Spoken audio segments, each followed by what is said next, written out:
Hi, welcome back to another episode of Victoria 2, Heart of Darkness. We last left off, we were just starting a nice big war with Russia and the Ottomans over the freedom of Poland. Not really something I am willing to send men to die for, and yet, here we are.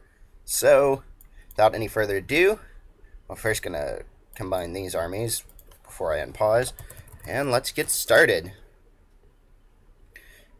Of course, someone in Europe has to go bankrupt. After all, it is the start of another episode. The economy should shake out pretty quickly, and we're having no real problems conquering or occupying bits of Russia. The thing is, Russia's extremely large, and so it might be a while before any of this is really meaningful. Since we're not the leader of the war, we can't call any of these allies in. So for the moment, we can't even declare a separate peace, so looks like we're going to be the ones that are going to have to do most of the work, because I can't imagine the UK actually being of much use. Oh, well, I say that, and they just loaded troops onto their fleet, so maybe they'll prove me wrong. Here's hoping, anyways. Alright, and gonna check my army here. Not that army, 7th Army. And gonna start fighting in the Ottoman Empire, since I do actually share a border with them now. And continuing the occupation. These occupations are going very quickly. I need to up the siege efficiency again, though. By which I mean I need to put some more engineers in these armies. But for the moment it doesn't really matter, since I'm not fighting anyone and none of these have any forts in them. And just continuing to occupy. Hopefully it'll be a while before the Russians send anybody to fight us. And even if they do, we should outnumber them and have similar, if not higher, tech to them.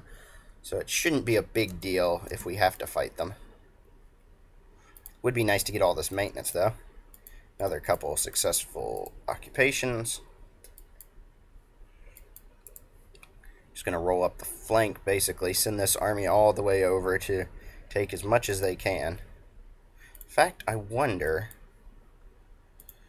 I'm betting I can cross over this little strait here. Yep, it's a strait. And make it all the way up to Kamchatka? Petropavlovsk? The eastern bit of Russia. Oh no, the Ottomans are fighting back. So I'm going to have to wipe the floor with them. Alright, continuing all these occupations. Once I get to some land that isn't going to hit me with tons of... Oh, I'm going to shift this. Once I get to some land that doesn't hit me with tons of attrition, I'll slow down these armies and let them fight. I'm going to also change this general, because the morale, yeah, I'll take the slight prestige loss. I'm going to shift the 5th Army to hit Irkutsk, so that I can hopefully beat up some Russian armies, start the war off on a good foot. There we go, factory throughput. I'm going to do army risk management next. It speeds up our armies, plus increases morale, organization, and military tactics, which lowers casualties. And it'll be a little over a year for that one, but looks like we're having no problems beating up the Ottomans. That invention gave us some more machine parts. I don't think we're producing that many, so it doesn't really matter.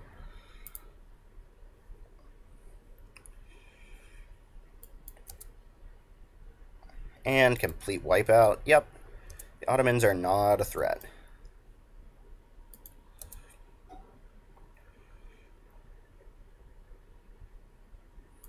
I'm going to ban France from the Spanish embassy. Give us a little time to build back up there.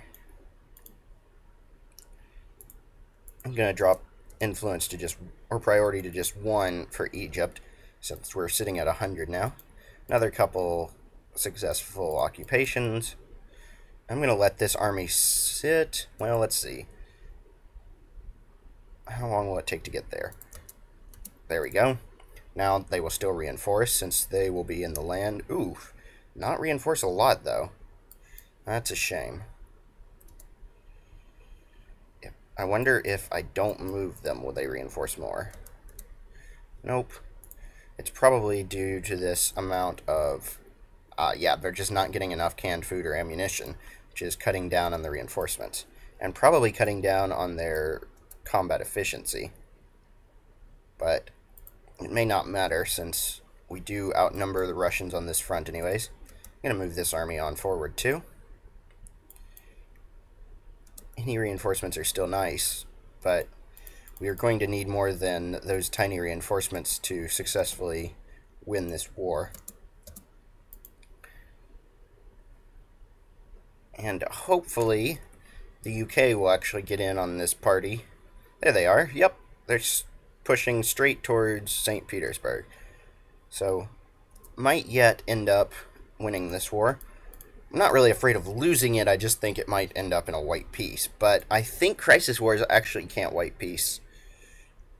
So, it may end up that one of us will have to give. And if the UK can take the area that they're trying to free for Poland, then it'll all work out pretty well, because the ticking war score will give us the victory. I just really need some more canned food. I'm gonna pour money into all of these. And these occupations are not causing much problem. I can't imagine there's any reason to occupy northern Siberia, though. And the Russians have no noteworthy number of troops here in their eastern, far eastern front. So maybe the Brits will even send some troops across Punjab or something to attack in Afghanistan. But Russia will take a long time to crack. It's unfortunate, but it's just the truth of it. They can afford to trade land for time. I'm going to leave this 7th Army here to hopefully reinforce a little bit. Although these armies in the far east are not reinforcing even at all, which is a little bit obnoxious. But there's nothing we can really do about it because we can't get canned food. Except I'm going to decrease the maintenance on Navy pretty significantly, so that any of the canned food we can get will at least go towards land. Doesn't help us with ammunition, but so it is, or so it goes, I suppose. I'm gonna drop taxes on the rich, maybe they'll, and the middle class. Maybe they'll start building some useful factories. Looking at the newspaper, UK's at war, editorial about how the African people want the British to be their overlord, etc., etc. Nothing noteworthy. Flavor and nothing more. And 7th Army is not, in fact, reinforcing very quickly. But we will keep an eye on them, and once they get a little bit better numbers, we'll send them on forward to the next place to siege. And we are just making insane amounts of money right now. But there's not... Oh, there's another naval base to expand. That may be the only... Well, never mind. Let's see, where else are some naval bases to expand? Gonna put one there. Tonga. Oh wow. The Netherlands even released New Guinea to free up some space to be able to keep on competing in southern New Guinea with the UK. They are desperate for that land. Yeah, that's all the naval bases I can do, I believe. And another successful occupation. I'm gonna toss some money at all of these projects.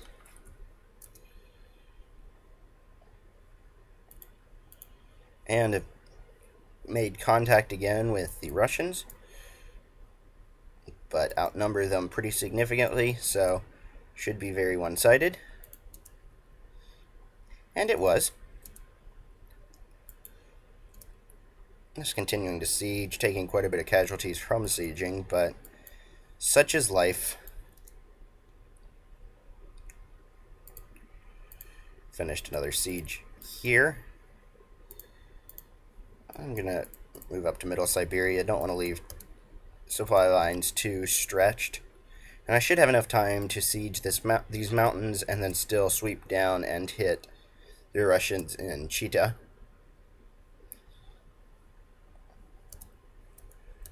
And more sieges going exactly as planned. Let's see. War's still not doing much of anything. It looks like the British have probably lost a couple battles.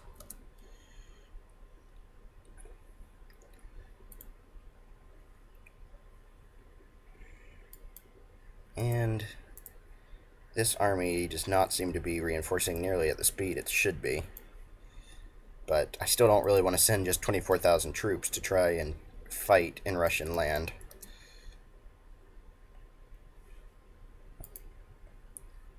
I'm surprised the Russians haven't really responded by sending any more troops over here. I guess it's because the British have landed on their shores in Finland and over on the Baltic Sea. So that's where they're sending all their troops. And mobilization in Heart of Darkness is done state by state and over time, so it will be a while before all of their units can be mobilized and massed, especially if they send them haphazardly to try and fight us, which appears to be their current plan. Occupied another one.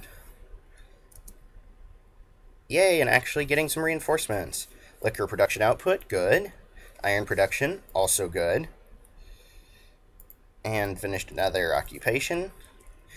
Liquor's still one of the most imported goods, but we're finally actually building a decent number, or creating a decent number of them. Wow, and most of it's coming from artisans. All of those Chinese artisans are making bank, I would assume. Another successful occupation. The green of Russia is quickly turning green and pinkish. Not really sure why they changed the colors from dark red to pink for Japan, except perhaps the color was too close to that of the UK, and they wanted to avoid that confusion. Nitroglycerin in Okayama, which is, as I had mentioned in the last one, a really nice event. It lasts until the end and just gives a flat 50% mining efficiency increase. I think it happens at the state level too, as I had mentioned. These Russian armies are not quite as easy to walk over as the ones in, or as the Chinese armies, so I might need to slow down. I'm certainly going to with this army here, the second army, once I finish occupying all this stuff. I will slow down and let them reinforce some, but if any of these armies are not very successful on the war front, see, about equal casualties there. So I'm going to follow up, hopefully reinforce a little bit, and then pull that army back and leave them in occupied area so that they can reinforce faster than they would otherwise. After army risk management, I might go ahead and get phenomenalism, yeah, that's right, for reinforcement speed and regiment experience. It increases both the effectiveness of the armies and, of course, reinforcement speed, so how fast they get back to full strength, which is a quite useful thing to have. Oh no, the Ottomans have taken back a bit of land, so I guess I'll have to take that back. Finish some more occupations. Gonna sweep south before I move back north. I'm gonna use this army to get rid of the occupying 6,000 in Bratsk. And I wonder... 3 war score or 3 ward score. I'm gonna go ahead and add this, because the extra 3% shouldn't make much of a difference in the long run. should be pretty easy to gain. Oh, and it is Russians that are trying to occupy back some of this land, but they have no artillery and no cavalry, so puts me at a significant advantage. And I got to Irkutsk first, which means I'm on the defensive, which means that the Russians take all the terrain, crossing, and dig in penalties. So this should be pretty one-sided if I get decent rolls, and they don't, but I'm not sure that's going to happen because the random number generator is not a fan of me. Huh. Well, adequate anyways. So going to follow up that army. And 7th Army finished their occupation, so going to try and clear out the Russians from Gaza. Quite successfully, as it so will turn out. Another successful occupation here in the eastern edge of Russia.